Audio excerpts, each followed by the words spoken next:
Greetings.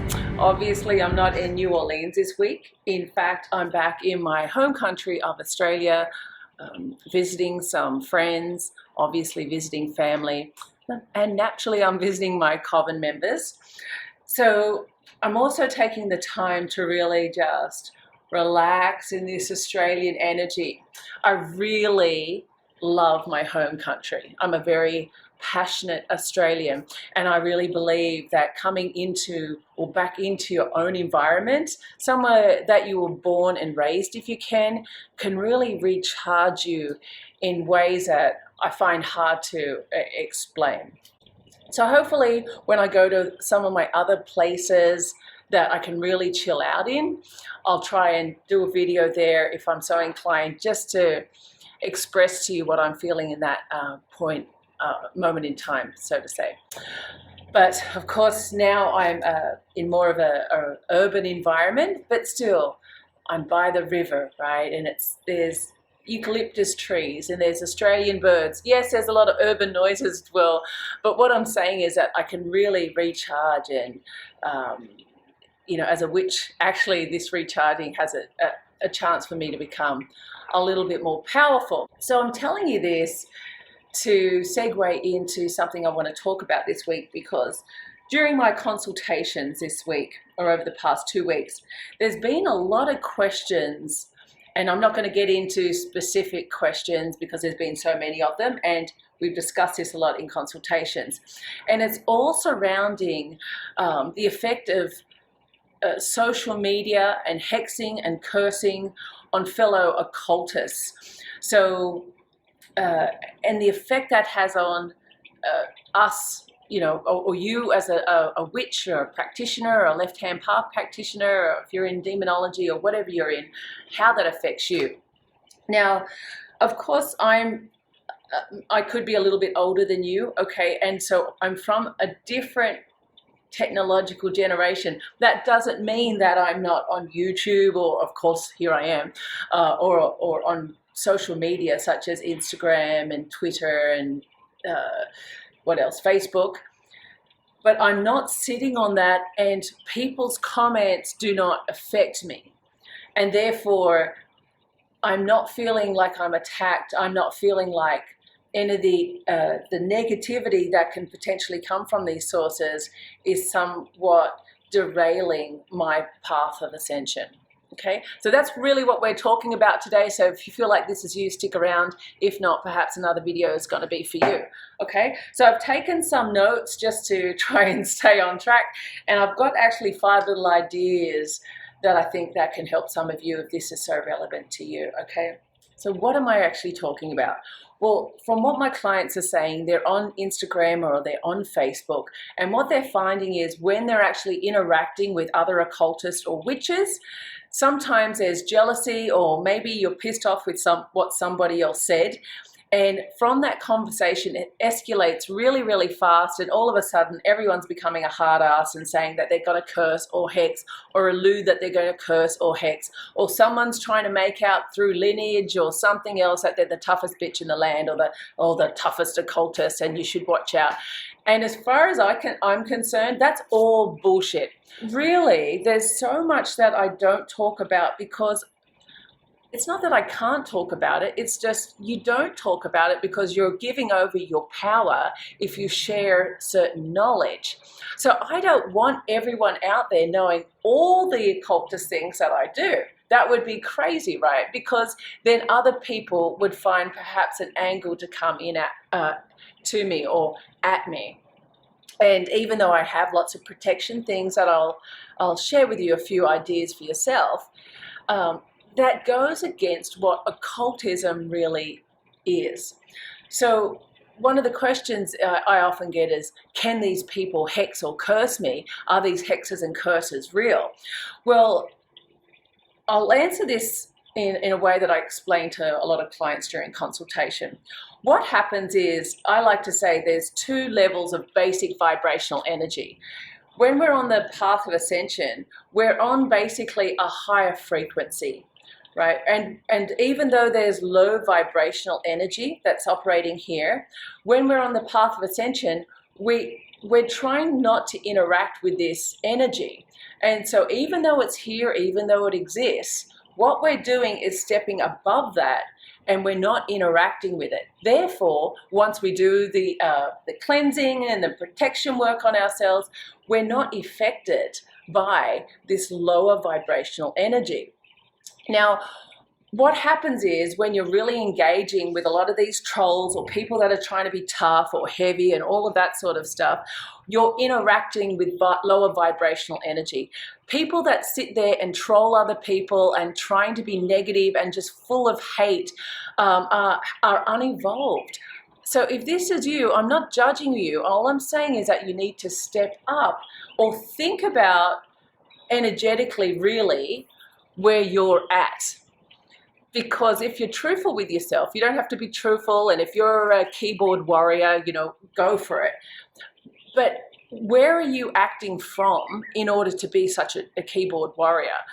Where you're really acting from is a place of trying to really establish within yourself who you really are. Because if you're truly confident, then you don't need to convince the world that you're tough or that you're the best or anything like that, because it's so unimportant to you. It's not even in your mind to really do that because you have so many other things to be thinking about. And so this is what I'm talking about. When you're truly on a path of ascension, you're operating from this level, the upper level. All of these people down here, it's just white noise. It really doesn't matter. So they can say what they need to say, but when you arc up, or in this case, basically go down to their level, and I'm not saying you're better than them and they're worse than you, but when you hit down to this level, you instantly are not on a path of ascension, because now you're engaging in the mess.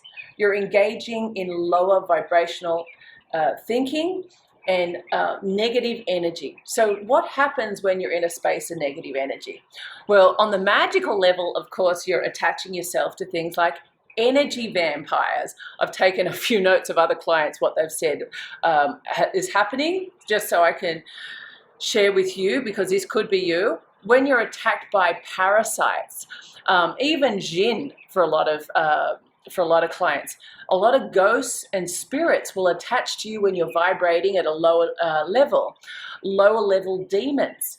Not the top guys. Once again, they're higher vibrational beings. They're not down here, they're up here.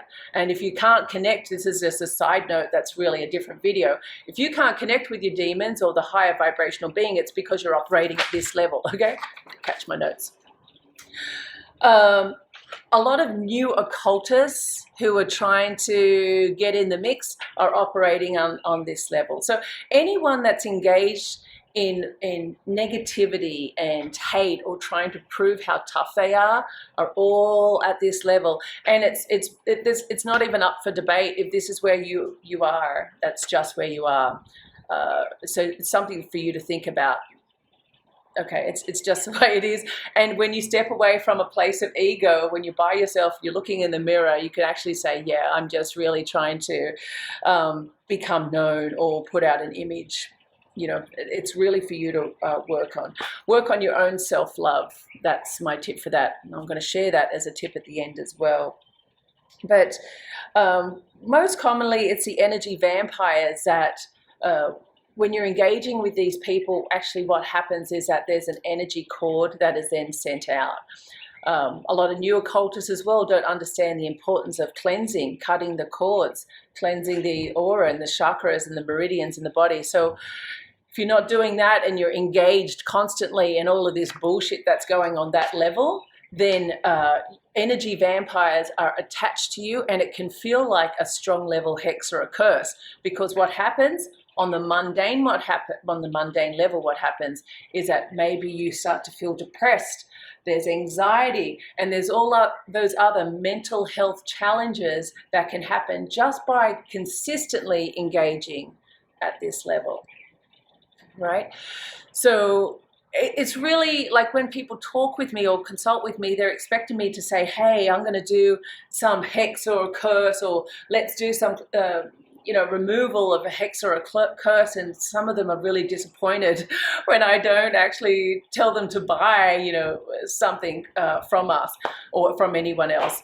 But it's not that, because if you don't understand this concept, and I even do a removal work, you're going to re-engage with this level of vibration, and then it's going to come back to you anyways. So it's a big waste of your time and money.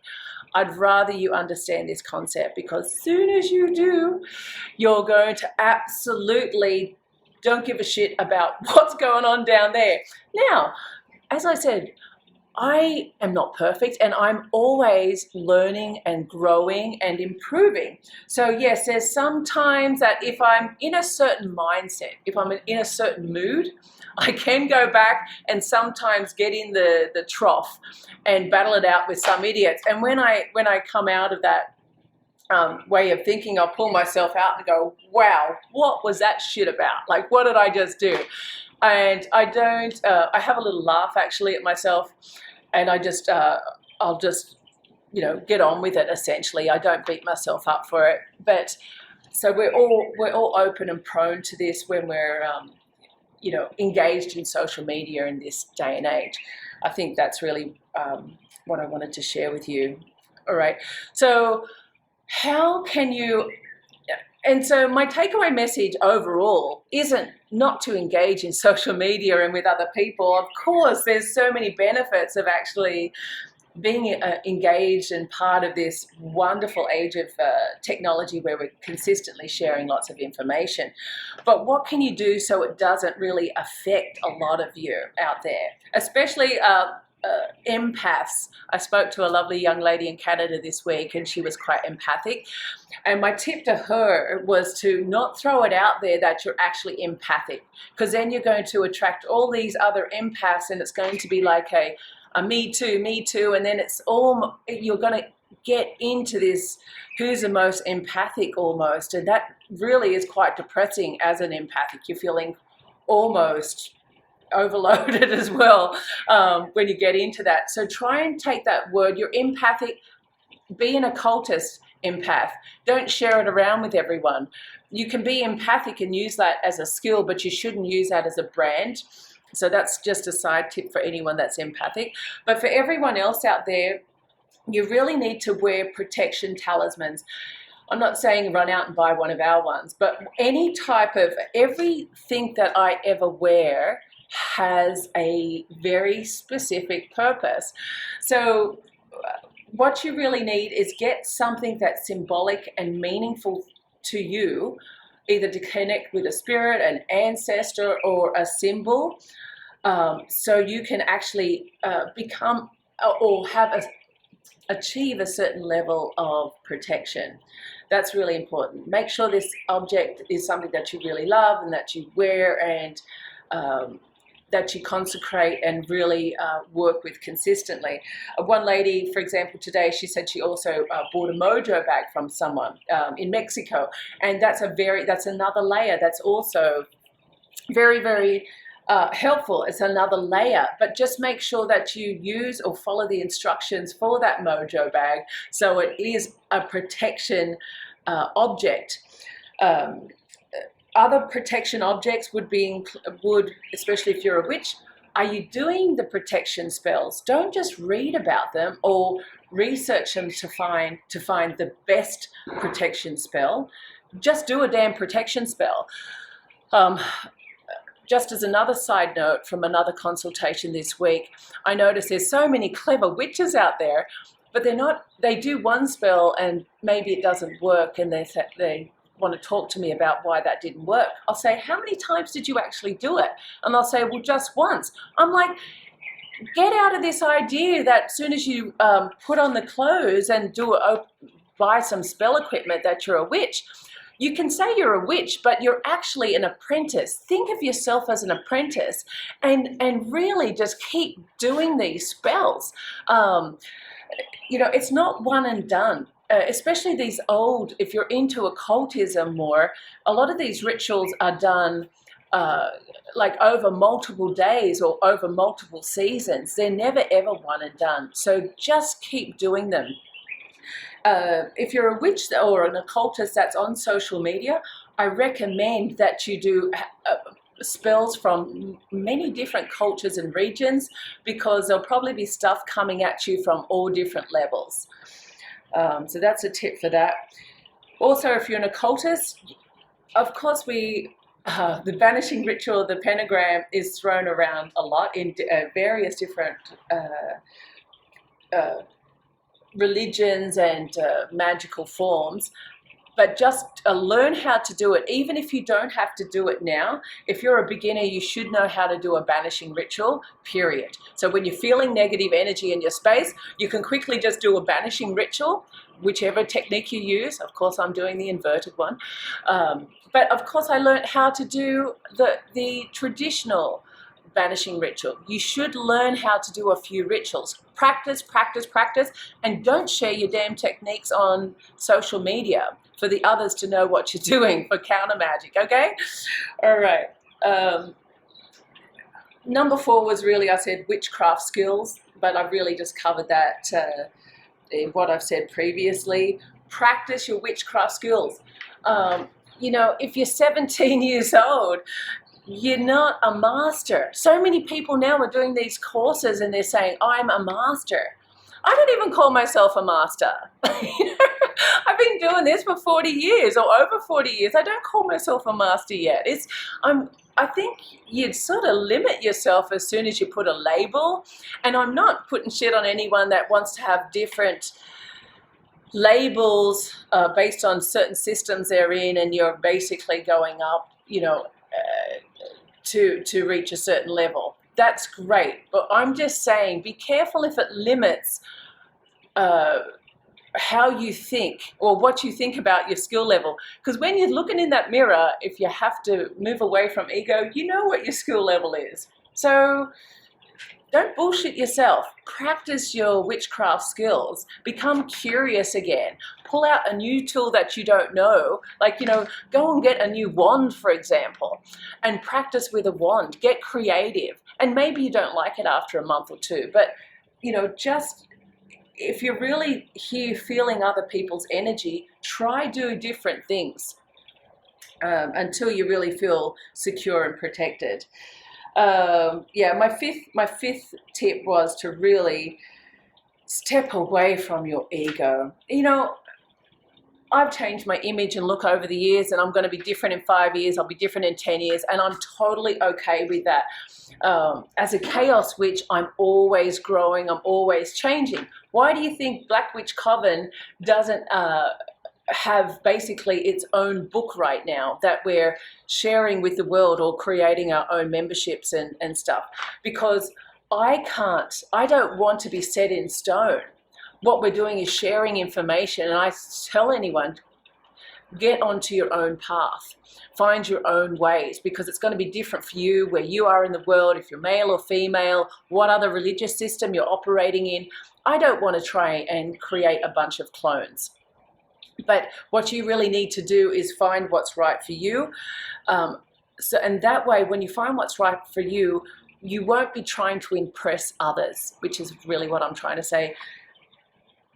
There's, gosh, this happens to so many people that you're worrying about what other people think about you.